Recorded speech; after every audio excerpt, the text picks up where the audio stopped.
The Hub Radio.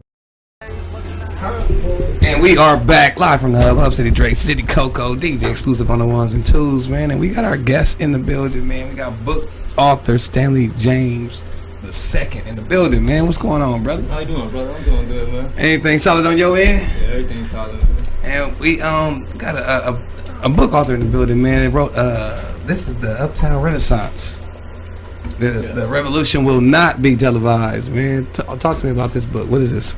That's pretty much a chapbook based on my poems I've been writing. You can bring the mic a little closer to you. It's about all the police killings, the police racial discrimination, police brutality, not against blacks, but also Latinos and Asians. There was recently a killing 2 days ago that I seen in Torrance with Michelle Shirley. She was mentally disabled, and the police shot her down in Torrance. 23 shots. That was this week, right? Yeah, that was 2 days ago. 2 days ago. That's okay. And for the people that don't know, like that's the lady in Torrance. What was that? It happened in front of the Chevron gas station, right? Yes. You said she was mentally ill. Yeah, she was mentally ill. So documented. How would that type of story make it into like the Uptown Renaissance? Like how would that tie in? Would that be something you would write about, or? Yeah, it would, because it ties in because like everybody know the world sees it that police racially discriminate blacks, Mexicans, Asians, everybody that's in a poverty-stricken surrounding neighborhood, you know. So I just feel like I need to put it on paper, put it out, give it to the mass to really understand like what's really going on in Long Beach, Compton, LA, Torrance, San Pedro, Gardena. Was it one incident that made you want to start writing about this? Because you would write crime fiction. Yes. So now you're in reality. Yeah. So what made you switch over? Because you have to give people the real, and then you have to give the people what they think it is. To me, that's how I feel. Mm-hmm. And now I feel like it's just enough is enough. So I need to start really giving like the real, and really start holding up a mirror and showing what the police is doing to our people. So what can people expect when they're reading this book? Besides what's going on, like how are you telling the story of what's going on besides what people are already seeing? Well, are you telling it from your point of view? Are you telling it from the community's point of view? I'm telling it from all point of views, really. From my point of view, from my friends' point of view, from the elders' point of view, just from the news, just from seeing what you see on the streets when you walk to school, when you drive to work. That's what you see. So did you talk to people and get different opinions and put that in the book? Yeah, I got a lot of opinions from people and just from things that I've been just noticing and seeing. How long have you been writing? Probably been writing since I was like 14, but seriously writing about 20, since I was 20. Okay. Now, how many books have you actually put together? Well, I got five chapbooks, and I got my debut novel coming out like the end of this winter. What's a chapbook? Now, I'm not a reader like that, like to where I go to Barnes and Nobles and. A chapbook is like a small introduction of your major writing. Okay. So it's gonna be probably about like 1 to 10 chapters of your of a major piece that's coming together, you know. Okay. So it's like a small introduction of what you're about to give. So you got a bigger picture. Yeah. I got movies coming out too. I'm shooting. So you started off writing poetry. Yeah. But when did you get serious and say, you know what, I want to write some books? Like around 20 years old. Okay, were you in school or who inspired this? I've always been inspired like from my school teachers about writing, and then my high school teacher, he told me like it's real serious, like you could really do something with it. So that's probably after I graduated 2 years after like small community college, I really feel like I can really do something. What kind of poetry was you writing? I was writing all poetry, man. I try to dibble and dabble in everything, man, and learn something new every day. Have you ever tried music? Because I know Tupac is one of your influences, so. Yeah, I try music. You want good at it? But I mean, I'm good, but it's just that's not my. So you can rap. I can rap. So you can freestyle right now. I can have fun. So you can probably freestyle. Yeah, I can have fun. Why are you trying to put him on the spot? I'm just saying. So you freestyle. I leave that to the rappers, Okay, so I know your other influence are people like Langston Hughes, Terry Roden, Donald Goins. Terry Roden is the one who gave me my first book deal that's coming out the end of this winter. So shout outs to Terry. So, I mean, I don't want to say it's not really common, but it kind of is that, like black kids, we don't really read as much as we should, especially coming from different areas that we're all from. So what made you a reader? Like, have you always been a reader? Always been a reader. Ever since Ever since a little cuz, my mom gave me a book, and that's what I try to do. I try to tell all my brothers and little people, little kids, you know, always pick up a book. You can check my Instagram. I always put new books of the day, new books of the week. That's one of my big strong.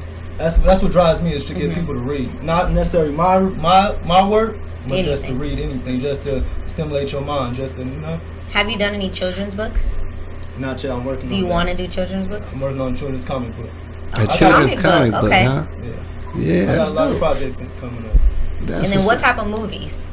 Crime fiction? Crime fiction. Well, the movie I'm shooting right now is to my debut novel, The Bus, that's coming out this winter. So that'll be my first. It's called The Buzz? The Bus. The Bus. The Bus. Okay. Tell me about that. What's this? That's pretty much about. It's pretty much a true story. Like a couple of friends trying to make it out the hood, to come up on a lick, and then money separates everybody, and then who you trust, and then friends die.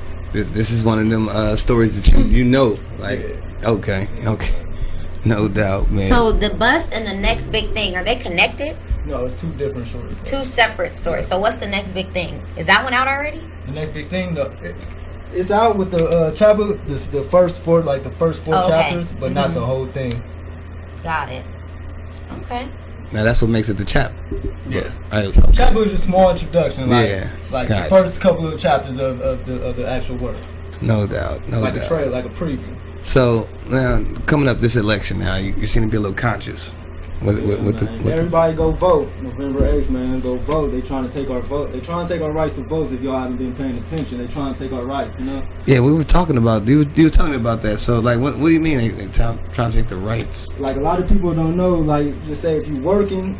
Like for all my people that got jobs, if you working, you have 3 days to take off and still get paid to go vote. A lot of people don't know that. But it's if you are able to vote, it's mandatory for you to vote. Really. Okay, so it's saying like, well, for the people that have to work 9 to 5 and they can't get to the. Yes, you have 3 days to vote with getting the pay.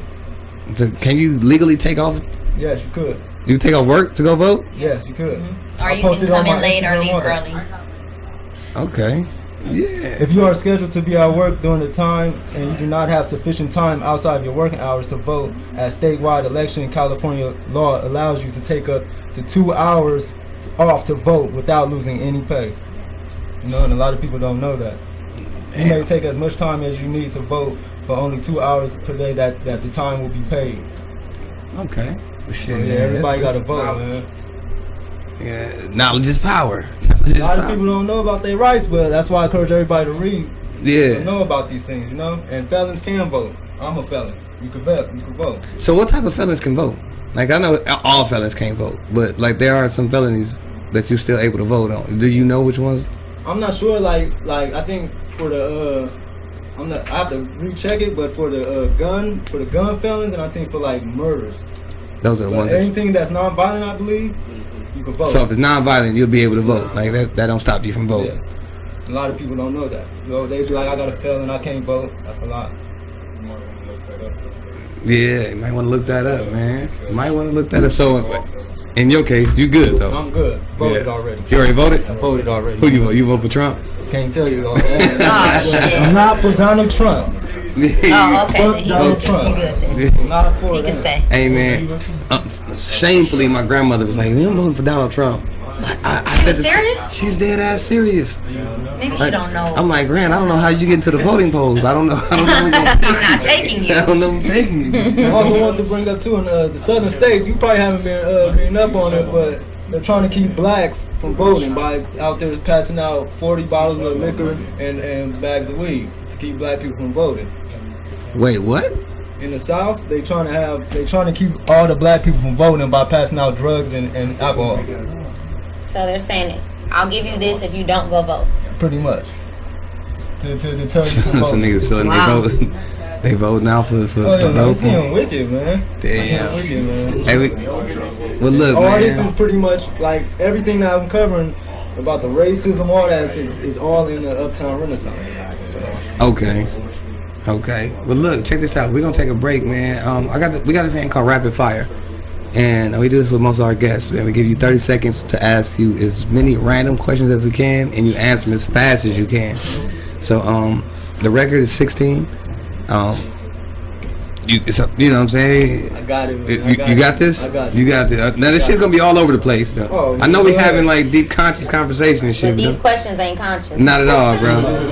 So. Not at all. But in the meantime, we're gonna take this break real quick, man. This is Aleem Speaks, man, on Black America. We'll be right back live from the hub. Yeah.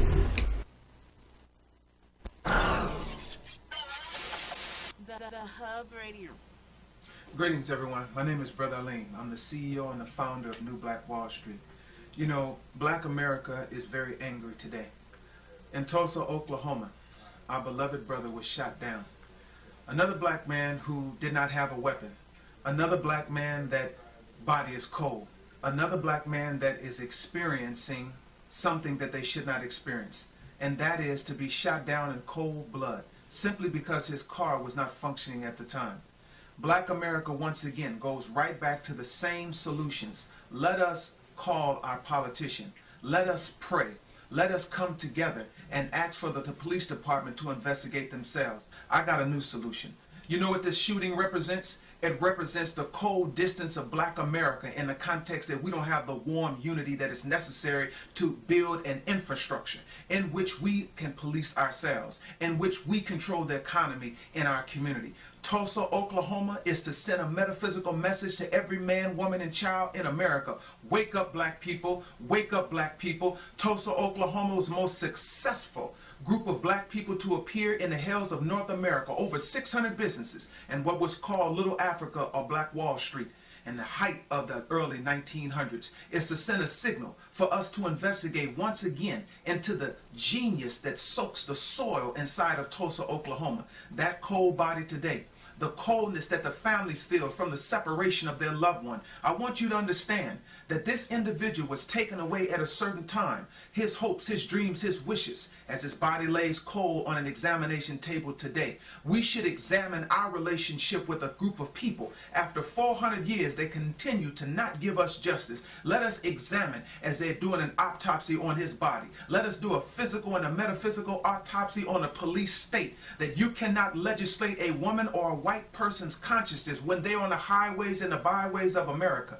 That hatred that they have towards us. We don't have to make false accusations. You know what? You can tell the thought based upon the act of an individual. So when they think that they are the law out there in the highways and the byways of America, and they take it upon themselves to shoot a person, not to tase the person, leave them alone, not to get a bean bag. Black America, this murder represents that we have now received another blow.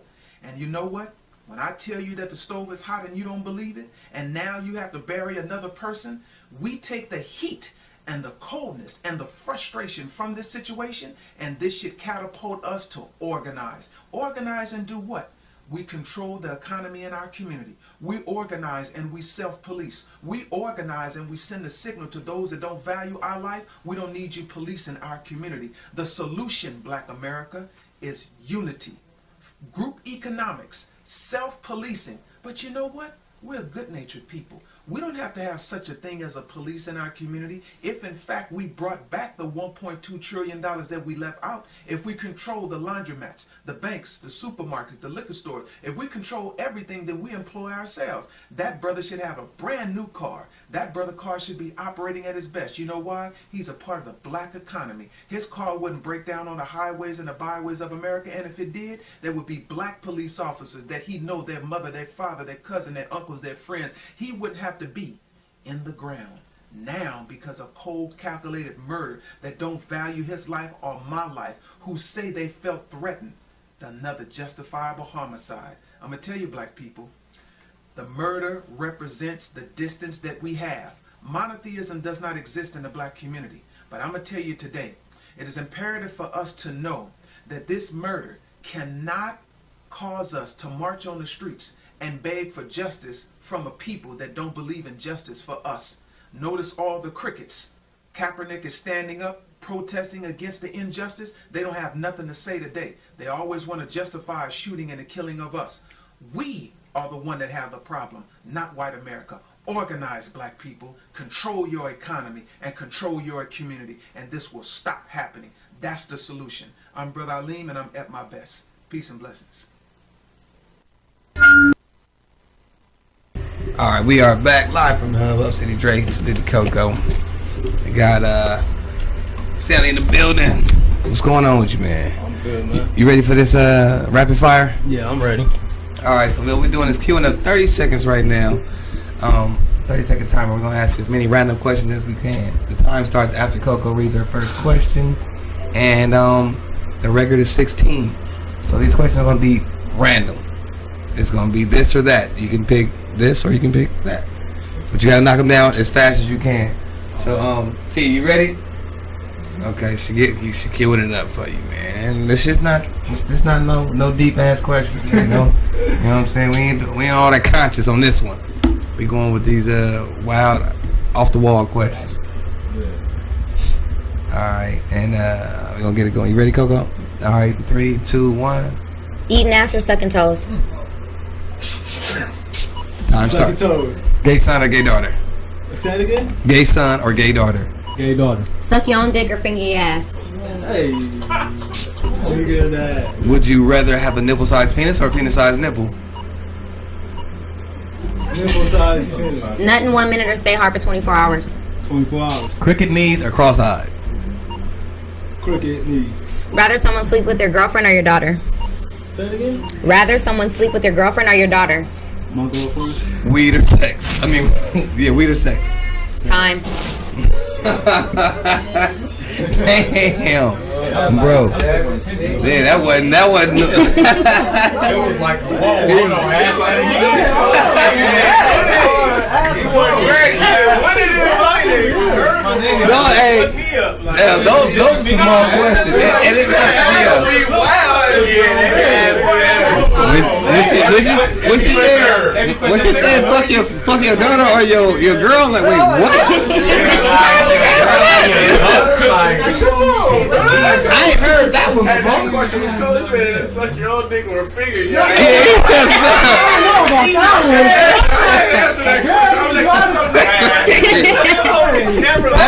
That one damn near ain't even fair. I mean, you have to answer. Fair, bro. No, you made that question up last week. Yeah, that's when the DJ is. Shit. He said it quick. Bro, we're not even gonna add up how many you did or didn't do on that one. You didn't do well though. Set up. We tried to tell you. We told you. I gave you improv. I told you, man. You had time to get your life together. You wasn't ready. This shit ain't like that. We the fifth on like a couple of Yeah, that was wild, man. It's real. So now, okay, going back on a serious note, man. Like you have an involvement in the new Black Panther Party. It's the Revolutionary Black Panther Party. The Revolutionary Black Panther Party. Yeah. Okay, so And you got Talk to involved me. What's- like what, 2 I years got ago? it pretty much like a year and a half ago, and I'm training right now for the Minister of Information, National Minister of Information. So And what made you want to get involved with the Black Panthers? I just feel like society could use a brother like me to help stand up against police brutality and police crime against everybody, not even just police brutality, but unlawful political ways that's been going on. So I feel like it's my calling to step up and be a voice that's heard. now, real quick again, what was your role in that again? National Minister of Information. National Minister of Information. What Does that is mean you're providing the information? Yes. Okay. So you got to be hella educated on what the hell's going A on. lot of training, a lot of studying. Like y'all wouldn't even believe it. So, are you guys now coming up with things to present to the community, to present to the police, to, try and help what's going on? Yeah, well, our mission statement really is just to feed, clothe, shelter, and train and defend our people, in any situation, circumstance that you come across. So, Now, whenever I hear Black Panther, like I always go back to where they was like policing the city with like pistols and guns and like showing the strength of the Black Panther Party. Is that what we like? Obviously, the day and time has changed. It's not the same anymore, and we ain't walking down the street with pistols no more. Some people are. some people are. So you gotta know the like I say, everybody gotta really know their laws. Certain states allows you open carry permits. Right. So We're no longer in that like it's that's certain not states do carry. Certain states of our chapters do carry. okay. So not in California Like in though. Ferguson, like when they killed Darian, Ferguson activist Darren, I want to say Reels or something. I don't remember his name, but I know who you're talking about. Yeah, our chapter marched and protested, and they had open carry guns. Okay. Just like with Alton Sterling, just like with Terrence Crutcher. You just gotta know what states you could open carry. You know? No doubt, man. And so now in the LA chapter, y'all be food, Yes. feeding, clothing. Yes, feed, clothe, help, whatever. Where at? We be all over, like Lamar Park. Where are you guys based at? In LA. Oh, And okay. then Lamar I'm- Park? Yeah. Oh, okay. And then I'm low key starting a not low key, but I'm starting a chapter up here in Long Beach, and I'm the general of it. So Oh, okay. we're just trying to spread, get the gospel out. Okay. Well, no doubt, man. Well, how do people keep up with you and buy books and keep up with the movement? Well, you can keep up with me on my Facebook page under my name, Huey Shakur or Stanley James. You can catch me on Instagram under I am Stan 6400. And for the Revolutionary Black Panther Party, if anybody interested or you want to know more about it, you can go to this website at revolutionaryblackpantherparty.org. So And then how can people buy your books? you can buy my books on Amazon under my name, or you go to my website, twopensandlint.com/James, and you can see all my information and books there. Okay, no doubt, man. We'll definitely appreciate you for coming through, my brother. Man, you already know I appreciate it, brother. Yeah, man. Oh, we gotta get a spot on the wall, man. Sign on here, Yeah, I leave see- your I see mark. one right there, Oh man. yeah, Come he on found the his lab. spot. That's Saturday, man. I've been looking at it all night. For sure, babe. For sure. We're gonna take a break, man. We be right back. We got DJ exclusive on the ones and twos, man. With the Hub Radio live from the Hub. Yeah.